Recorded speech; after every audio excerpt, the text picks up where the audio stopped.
കഴിഞ്ഞ ദിവസം എമ്പുരാൻ എന്ന സിനിമയുടെ FTFS ഫാൻ ഷോയിന്റെ ടൈമിങ്ങിനെ കുറിച്ചുള്ള റിപ്പോർട്ടുകൾ വന്നിരുന്നു. എന്നാൽ ഈ റിപ്പോർട്ട് വന്നെങ്കിലും ഫാൻസ് അസോസിയേഷൻ ഒന്ന് സ്ഥിരീകരിക്കുന്ന രീതിയിലേക്ക് ഒന്നും പറഞ്ഞില്ല. പക്ഷേ മാർച്ച് 27 രാവിലെ 5 AM FTFS സ്റ്റാർട്ട് ചെയ്യും എന്ന രീതിയിൽ പറഞ്ഞെങ്കിലും അതിനൊരു സ്ഥിരീകരണത്തിന്റെ രൂപത്തിലേക്ക് വന്നില്ല എന്നത് ചൂണ്ടിക്കാണിച്ച് പലരും എത്തുകയുണ്ടായി. ഇതൊക്കെ നിൽക്കുമ്പോഴും പലരുടെയും കൺഫ്യൂഷൻ ഒന്നും മാറുന്നില്ല എന്നതാണ് പല രീതിയിൽ കാണാൻ കഴിയുന്നത്. പല മേഖലയിലുള്ള ഫാൻസുകാരും ഓരോ കാര്യങ്ങൾ പറഞ്ഞുകൊണ്ടാണ് സോഷ്യൽ മീഡിയയിൽ എത്തിയത്. നമ്മൾ എത്രയൊക്കെ അപ്ഡേറ്റുകൾ നൽകിയാലും അവർക്കിപ്പോഴും ഒരു പേടിയുണ്ട്.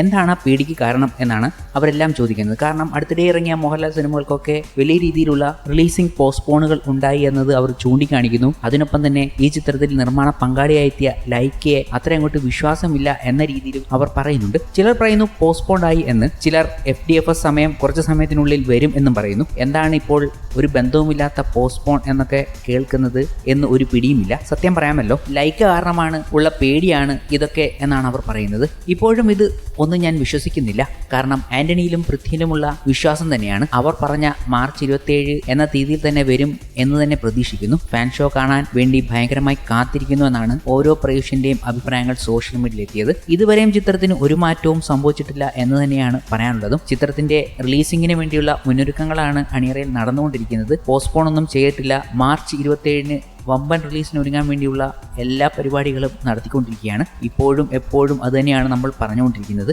ഇതുമായി ബന്ധപ്പെട്ട റിപ്പോർട്ടുകളും ഓരോന്നോരോന്നായി വരുന്നുണ്ട്. ഇന്ത്യൻ സിനിമ തന്നെ ആകാംക്ഷയോടെ കാത്തിരിക്കുന്ന ചിത്രമാണ് എമ്പുരാൻ. മലയാളത്തിന്റെ എക്കാലത്തെയും ഒരു വിജയ ചിത്രമാകും എമ്പുരാൻ എന്ന് പ്രതീക്ഷിക്കുകയാണ് ആരാധകർ എല്ലാവരും. ഈ ഒരു പ്രതീക്ഷയൊക്കെ നിലനിൽക്കുമ്പോൾ ബുക്ക് മൈ ഷോയിൽ എമ്പുരാൻ സിനിമയ്ക്ക് താല്പര്യം പ്രകടിപ്പിച്ചവരുടെ എണ്ണം 1 ലക്ഷം കവിഞ്ഞു എന്ന വിവരങ്ങളും കഴിഞ്ഞ ദിവസം തന്നെ പുറത്തു വന്നു. ഇൻട്രസ്റ്റ് അത്രയും എത്തിക്കഴിഞ്ഞിട്ടുണ്ട്. ഇനിയും 200K ഒക്കെ പോകാനുള്ള സാധ്യതയുണ്ട്. കാരണം മരക്കാർ എന്ന സിനിമ വന്നപ്പോൾ 200K മുകളിലേക്കാണ് ഇൻട്രസ്റ്റ് പോയത്. എമ്പുരാനിലേക്കും അതെത്തും. അത്ര ആകാംക്ഷ ജനിപ്പിക്കുന്ന ചിത്രമായതുകൊണ്ട് തന്നെ. എന്നാലും ഇതുപോലുള്ള റിലീസിംഗ് കൺഫ്യൂഷനുകളൊക്കെ ഒരിടത്ത് നിലനിൽക്കുന്നു എന്നതാണ്. എത്രയൊക്കെ പറഞ്ഞാലും എല്ലാ പ്രേക്ഷകർക്കും ആ ഒരു ചിന്ത വന്നുപോയി എന്നതാണ് കാണാൻ കഴിയുന്നത്. കാരണം ചിത്രത്തിന്റെ അപ്ഡേറ്റ് ഒന്നും ഒഫീഷ്യലായി അവർ പുറത്തുവിടുന്നില്ല എന്നൊരു കാര്യം അവിടെ നിൽക്കുന്നതുകൊണ്ടാണ്. എന്തൊക്കെയാണെങ്കിലും ഇപ്പോൾ ഉറപ്പിച്ചു പറയാൻ കഴിയുന്നത് ലൂസിഫർ എന്ന ചിത്രത്തിന്റെ റീ റിലീസ് തന്നെയാണ്. മാർച്ച് 20 തന്നെയാണ് ലൂസിഫർ എന്ന ചിത്രത്തിന്റെ റീ റിലീസ് സംഭവിക്കുന്നത്. പിന്നീട് എല്ലാവരും നോക്കിക്കാണുന്നത് ചിത്രത്തിന്റെ ഒരു ബോക്സ് ഓഫീസ് വിളയാട്ടത്തെക്കുറിച്ച് തന്നെയാണ്. ഫസ്റ്റ് ഡേ എന്തൊക്കെ റെക്കോർഡുകൾ തിരുത്തി എഴുതും എന്നതാണ് പലരുടെയും വലിയ ആകാംക്ഷ.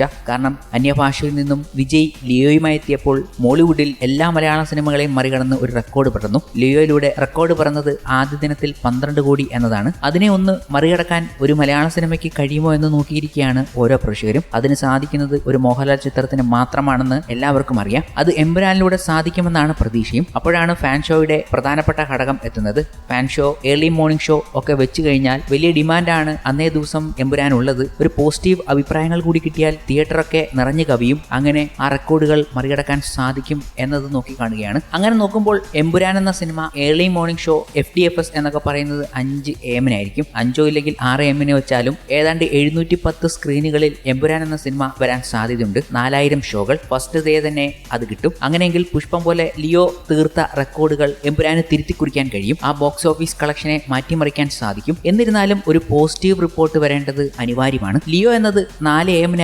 FTFS നടന്നത്. അതുമുതൽ 650 തിയേറ്ററുകളിലാണ് ചിത്രം എത്തിയത്. ഏതാണ്ട് 3300 ഷോകൾ അന്നേ ദിവസം നടക്കുകയുണ്ടായി. അതിലൂടെയാണ് ലിയോ ഇത്രയും വലിയൊരു കളക്ഷൻ ഉണ്ടാക്കിയതും. അതിനെയാണ് എമ്പുരാൻ മറികടക്കേണ്ടത്. അതാണ് എല്ലാവരും ഉറ്റുനോക്കുന്നതും. എന്തായാലും എമ്പുരാൻ എന്ന സിനിമയ്ക്ക് യാതൊരു പ്രശ്നവുമില്ല എന്ന് തന്നെയാണ് ഇതുവരെയുള്ള റിപ്പോർട്ടുകൾ വെച്ച് പറയാൻ കഴിയുന്നത്. കൃത്യമായി തന്നെ ടീസറും ക്യാരക്ടർ പോസ്റ്ററും ടീം ഇറക്കി വിട്ടിരുന്നു. ഇനി ട്രെയിലർ വരും. പിന്നെ ഈ സോഷ്യൽ മീഡിയയിൽ ഉള്ളവർക്ക് ദിവസവും ഡോളർ ഉണ്ടാക്കാൻ അപ്ഡേറ്റ് തരാൻ ഇരിക്കുകയല്ല എമ്പുരാൻ ടീം. അതേത് ഫാൻ ആയാലും ശരി, അല്ലാത്തവരായാലും ശരി. പിന്നെ എന്തെങ്കിലും കാരണം ഉണ്ടാക്കി ഈ സിനിമയോടുള്ള ഭയം, അസൂയുള്ള ഹേറ്റേഴ്സ് മറുവശത്ത് സ്ഥിരം ഡീഗ്രേഡിംഗ് നടത്തുന്നു എന്നതും ഈ ടീമിന്റെ വിഷയവും അല്ല. ഇതാണ് സത്യം പറഞ്ഞാൽ എടുത്തു പറയേണ്ട ഒരു കാര്യം. ഫേസ്ബുക്കിലൊക്കെ ഇപ്പോൾ പോസ്റ്റ് ഇട്ടാൽ ഡോളർ കിട്ടുമല്ലോ. അതുകൊണ്ട് എന്നും ഇങ്ങനെ ഓരോ പോസ്റ്റുകൾ ഇട്ടുകൊണ്ടിരിക്കുകയാണ്. ഞാൻ വിഷമത്തിലാണ്, എമ്പുരാൻ എന്താണ് സംഭവിച്ചത്, അതാണ് ഇതാണ് എന്നൊക്കെ പറഞ്ഞ്. ഇതിന് കമന്റുകളും ഒക്കെ ആയിട്ട് നിരവധി ആൾക്കാർ കൂടുമ്പോൾ ആ പോസ്റ്റിന് റീച്ചും കിട്ടും, ഡോളറും കിട്ടും. സകല സംഭവം ഇതാണ് നടക്കുന്നത്. അല്ലാതെ എമ്പുരാൻ യാതൊരു പ്രശ്നവുമില്ല. കൂടാതെ OTT ഡീലുമായി ബന്ധപ്പെട്ട ചില റിപ്പോർട്ടുകളും ചില റൂമറുകളും ഒക്കെ